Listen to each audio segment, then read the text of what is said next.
Assalamualaikum warahmatullahi wabarakatuh. Balik lagi di channel YouTube Sukses CPNS, tempat belajar CPNS biar sukses. Jangan lupa subscribe, like, dan share untuk support kita lebih semangat lagi bantu pejuang PNS se-Indonesia. Lanjut ke pembahasan soal-soal up to date yuk. Jangan lupa berdoa sebelum belajar ya.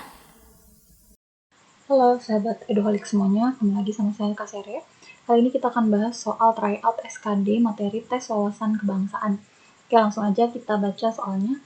Penugasan dari pemerintah pusat kepada daerah dan atau desa, dari pemerintah provinsi kepada kabupaten atau kota dan atau desa, serta dari pemerintah kabupaten kota kepada desa untuk melaksanakan tugas tertentu dinamakan. Oke. Nah, ini adalah materi ini ya, otonomi daerah ya. Nah, di dalam otonomi daerah itu ada yang namanya di dalam otonomi daerah. Otonomi daerah ini adalah pembagian tugas ya dari pemerintah pusat ke pemerintah daerah. Itu ada yang namanya desentralisasi. Nah, desentralisasi fungsinya ini adalah untuk menugaskan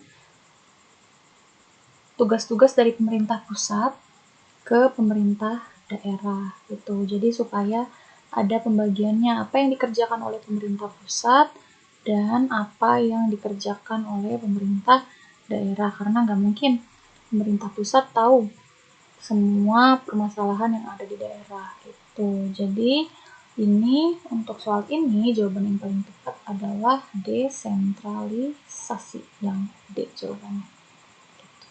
Oke, karena udah selesai pembahasannya, sampai jumpa di pembahasan-pembahasan berikutnya. Halo teman-teman Eduholik semuanya, ketemu lagi sama saya Kak Sere. Kali ini kita akan bahas soal tryout SKD tes wawasan kebangsaan ya. Langsung aja kita baca soalnya. Makna yang terkandung dalam pembukaan UUD 1945 alinea keempat adalah, oke, alinea keempat ya. Kalau ngomongin alinea keempat, otomatis bunyinya adalah dari, kemudian daripada itu sampai pembacaan rumusan Pancasila yang paling bawah ya. Alinea keempat, pembukaan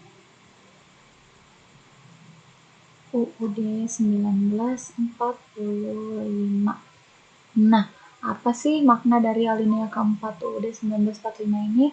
Maknanya adalah tentang yang pertama, dia ngomongin tentang susunan negara. Dia ngomongin tentang susunan negara karena di sini dia akan membicarakan tujuan negara juga yang disusun dalam sebuah undang dasar yang terbentuk dalam suatu susunan negara Republik Indonesia yang berkedaulatan rakyat yang berdasar kepada. Nah, berarti di sini juga ngomongin soal dasar negara. Gitu. Dan juga fungsi negara. Gitu. Fungsi negara ini ada atau tercantum di paragraf pertama ya. Kemudian daripada itu, untuk membentuk suatu pemerintahan negara Indonesia yang melindungi segenap bangsa Indonesia dan seluruh tumpah darah Indonesia dan seterusnya, itu adalah fungsi dari negara. Gitu. Nah, ini adalah maknanya ya. Makna dari alinea keempat pembukaan UUD 1945. Berarti di sini jawaban yang paling tepat adalah yang D, susunan negara, fungsi serta tujuan negara Republik Indonesia. Gitu, oke. Sampai di sini dulu penjelasannya. Sampai bertemu di penjelasan soal-soal berikutnya. Halo teman-teman Eduholik semuanya, ketemu lagi sama saya Kak Sere. Kali ini kita akan bahas soal tryout SKD tes wawasan kebangsaan ya. Langsung aja kita baca soalnya. Semua tingkah laku dan perbuatan setiap manusia Indonesia harus dijiwai dan merupakan pancaran dari semua sila Pancasila. Pernyataan tersebut merupakan penjabaran fungsi Pancasila sebagai, oke, ini berarti ngomongin soal fungsi Pancasila ya. Oke. Fungsi Pancasila itu ada apa aja sih? Nah, fungsi Pancasila itu yang pertama adalah sebagai dasar negara. Oke. Dasar negara. Yang kedua adalah sebagai pandangan hidup bangsa. Pandangan hidup bangsa. Dan yang ketiga adalah sumber dari segala sumber hukum. Gitu. Nah, kalau ngomongin dasar negara, berarti ini setiap apapun keputusan yang diambil oleh pemerintah dalam setiap kebijakannya, itu dia harus sesuai dengan nilai-nilai dari sila Pancasila. Nah, kalau pandangan hidup bangsa ini adalah ngomongin soal tingkah laku dan perbuatan setiap manusia itu harus sesuai dan harus berdasarkan sila-sila dari Pancasila. Nah, sedangkan kalau sumber dari segala sumber hukum, setiap produk hukum yang mau disahkan atau yang mau diberlakukan oleh di Indonesia itu harus sesuai dengan Pancasila. Jadi sebelum bikin undang-undang, sebelum bikin peraturan-peraturan, itu dia harus sesuai dengan sila-sila yang ada di Pancasila gitu. Nah, otomatis karena di sini ngomongin soal tingkah laku dan perbuatan setiap manusia Indonesia. Berarti ini perbuatan sehari-hari ya.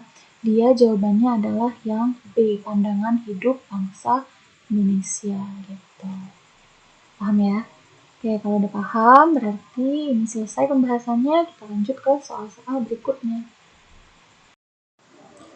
Halo sahabat Eduholic semuanya, ketemu lagi sama saya Kak Sere.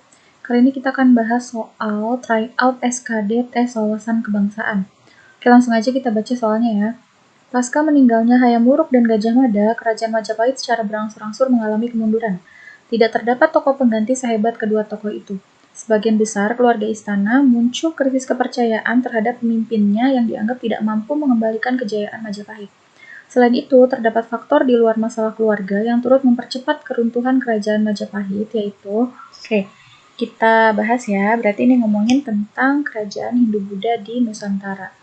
Nah, ini materinya adalah runtuhnya Majapahit. Nah, apa aja sih faktor-faktor yang menyebabkan akhirnya Majapahit runtuh gitu ya?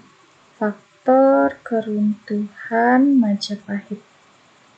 Nah, sebenarnya faktor keruntuhan Majapahit ini dia hampir sama ya dengan keruntuhan kerajaan-kerajaan sebelumnya. Yang pertama, ini adalah tidak adanya pemimpin yang cakap. Gitu, tidak adanya keturunan pemimpin yang cakap. Yang cakap itu maksudnya dia yang mampu membuat Majapahit itu jadi sebesar kerajaan yang dulu ya. Karena Majapahit ini kan disebutnya kemaharajaan gitu ya. Ini yang pertama. Yang kedua, karena adanya serangan dari luar kerajaan gitu. Nah, serangannya dari mana? Waktu itu serangannya dari kerajaan Mongol. Nah, kerajaan Mongol ini adalah kerajaan dari Cina ya. Ini nanti menyebabkan akhirnya Majapahit lama-kelamaan semakin kecil wilayahnya. Dan yang ketiga, ini karena meluasnya pengaruh Islam.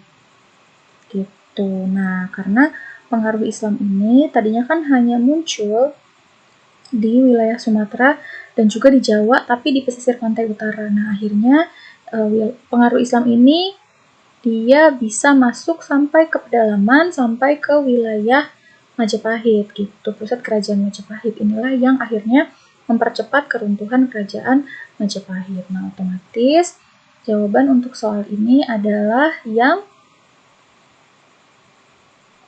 D ya. Semakin meluasnya pengaruh Islam yang diawal dari daerah pesisir gitu. Oke, karena udah selesai pembahasannya, terima kasih. Sampai jumpa di soal-soal berikutnya. Halo teman-teman Eduholic semuanya, ketemu lagi sama saya Kak Sere. Kali ini kita akan bahas soal tryout SKD tes wawasan kebangsaan ya. Oke, langsung aja kita baca soalnya. Sejak abad ke-19 di daerah Minangkabau muncul gerakan pembaharuan Islam. Gerakan pembaharuan Islam ini berusaha menghilangkan kebiasaan-kebiasaan buruk di masyarakat seperti main judi, menyabung ayam, menghisap madat atau narkoba, dan minum minuman keras. Gerakan yang bertujuan untuk menegakkan syara dan membasmi kemaksiatan ini melahirkan terjadinya Perang Padri, yaitu perang yang diawali Oke, kita lihat perang Padri. Berarti ini ngomongin tentang latar belakang perang Padri ya. Oke. Latar belakang perang Padri.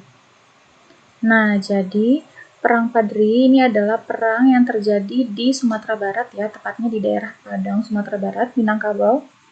Ini adalah awalnya perang antara kaum adat melawan kaum Padri. Kaum adat melawan kaum Padri. Nah, kaum Padri ini sering juga disebut kaum ulama. Nah, kenapa tiba-tiba mereka perang? Karena kaum Padri atau kaum ulama ini belum lama pulang dari Arab setelah mereka menunaikan ibadah haji. Nah, setelah mereka menunaikan ibadah haji, mereka melihat adanya perbedaan penerapan Islam di Sumatera Barat dengan di Arab. Nah, akhirnya karena di Sumatera Barat ini mereka masih ada adat-adat yang masih berlaku, tapi ternyata tidak sesuai dengan ajaran Islam yang ada di Arab gitu, seperti main judi, sabung ayam, menghisap narkoba, dan juga minum minuman keras. Nah, kaum Padri atau kaum adat ini ingin meluruskan, tapi ternyata menurut kaum adat itu adalah adat yang tidak bisa diubah meskipun tidak sesuai dengan syariat Islam gitu. Nah, akhirnya nanti mereka berperang gitu. Jadi awal dari kenapa munculnya perang Padri karena adanya pertentangan antara kaum adat dengan kaum Padri. Jawabannya adalah yang B. Tuh, paham ya? Oke, karena udah paham, berarti kita bisa lanjut ke soal-soal berikutnya. Terima kasih sudah menonton full video ini. Tuliskan saran, request soal, konten, dan hal lain yang kalian inginkan di kolom komentar. Salam pejuang PNS, salam sukses CPNS.